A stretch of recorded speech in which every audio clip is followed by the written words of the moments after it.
السلام علیکم۔ South Africa کے سامعین کو حسنات عائشہ کا سلام۔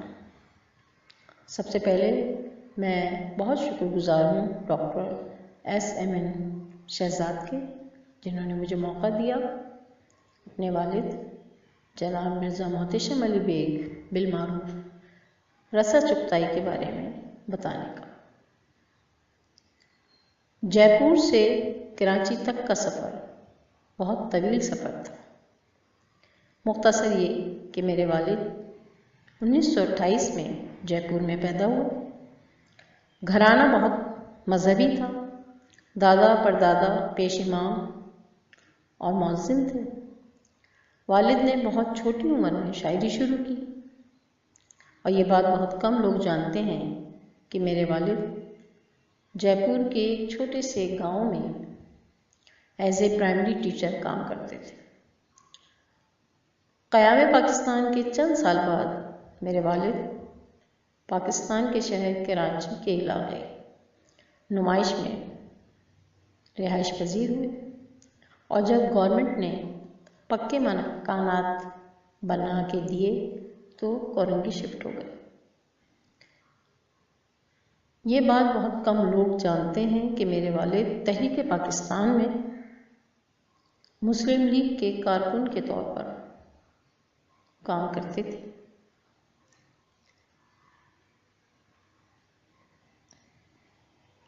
عادتاً میرے والد بہت سادہ طبیعت تھے، بہت سادہ لباس پہنتے تھے، بہت سادہ گفتگو کرتے تھے۔ سادگی کا عالم تو یہ تھا کہ انہیں خود اپنے بارے میں نہیں پتا تھا کہ میں شہرت کی کس بلندی پر، نہ کبھی کسی کو بتایا، نہ کبھی کسی کو جتایا، یہاں تک کہ محلے کے لوگ بھی نہیں جانتے تھے کہ یہ ایک شاعر ہے۔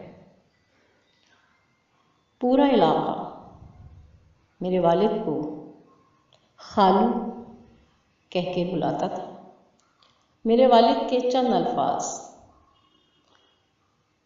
پیارے صاحب، پیارے، بٹیا، گڑیا، یہ تھے۔ ہاتھ اٹھا کے سمجھانے کے انداز میں شعر کہا کرتے تھے۔ ہاتھ اٹھا کے دعا دیا کرتے تھے، اور دعاؤں کا تو کچھ ایسا سلسلہ تھا کہ ہر کسی کو دعا دیتے تھے، ہر وقت دعا دیتے تھے۔ کوئی لمحہ ایسا نہیں جاتا تھا کہ وہ ان کے منہ سے دعائیں نہ نکلتی ہوں۔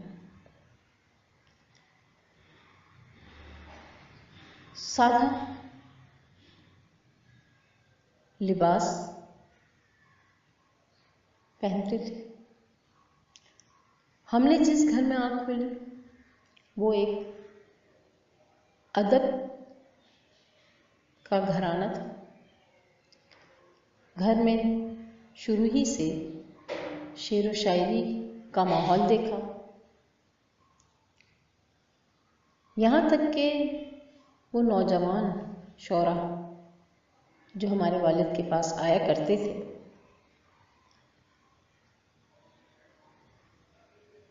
والد کو ان سے بہت زیادہ امیدیں تھیں، ان کی حوصلہ افزائی کرتے تھے اور انہیں ان کی اصلاح بھی کرتے تھے۔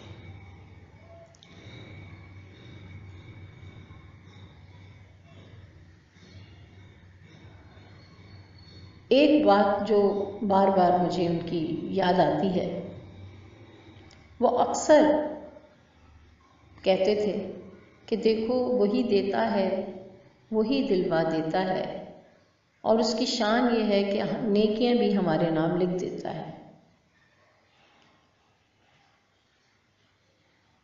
جب ہم چھوٹے تھے تو یہ بات سمجھ نہیں آتی تھی، لیکن آج یہ بات ہم سمجھ گئے کہ اس ایک جملے میں وہ ہمیں دین سکھا گئے۔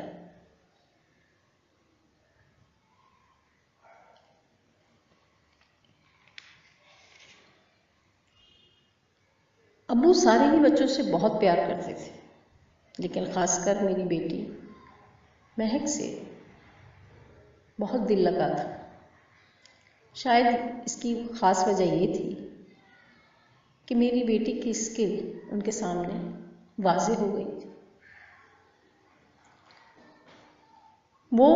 انہوں نے کسی سے نہیں پوچھا اور اس کے لیے باجا لے کے آ گئے، باقاعدہ استاد کا انتظام کیا اور اس کا ایڈمیشن بھی کرا دیا۔ آج وہ میرے والد جناب رسا چغتائی صاحب کی غزلیں گاتی، سناتی اور بہت خوش ہوتی ہے اس بات سے۔ ایک خبر تو سب نے سنی کہ جناب مرزا محتشم علی بیگ انتقال کر گئے، لیکن رسا چغتائی آج موجود ہیں اور ہمیشہ رہیں گے۔ وہ اپنی شاعری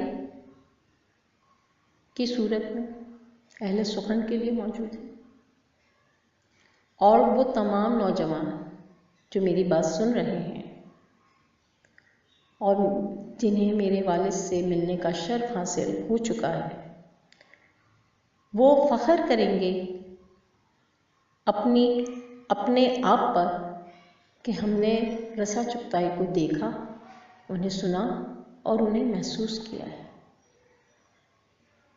لیکن میں فخر کرتی ہوں اس بات پر کہ میرا نام حسنت عائشہ ولد مرزا محتشم علی بیگ رسا چغتائی ہے۔ میرے تمام بچے اس بات پہ فخر کریں گے کہ انہوں نے رسا چغتائی کی گود میں کھیلا ہے، انہیں محسوس کیا ہے، انہیں سنا ہے، ان سے ضدیں کی ہیں۔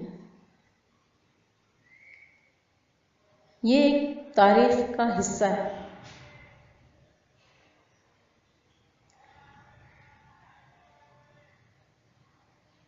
المختصر یہ کہ میرے والد اس دنیا سے چلے گئے ہیں، لیکن وہ آج بھی ہمارے دلوں میں،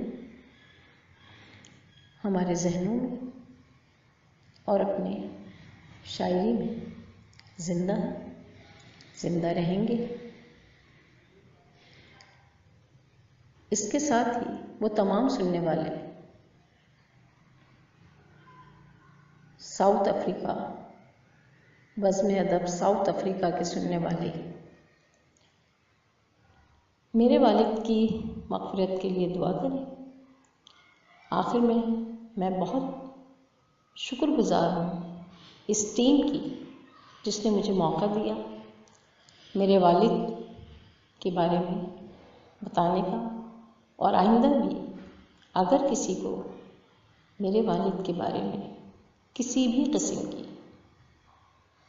معلومات چاہیے تو مجھ سے رابطہ کر سکتے ہیں ڈاکٹر SMN شہزاد کے ذریعے۔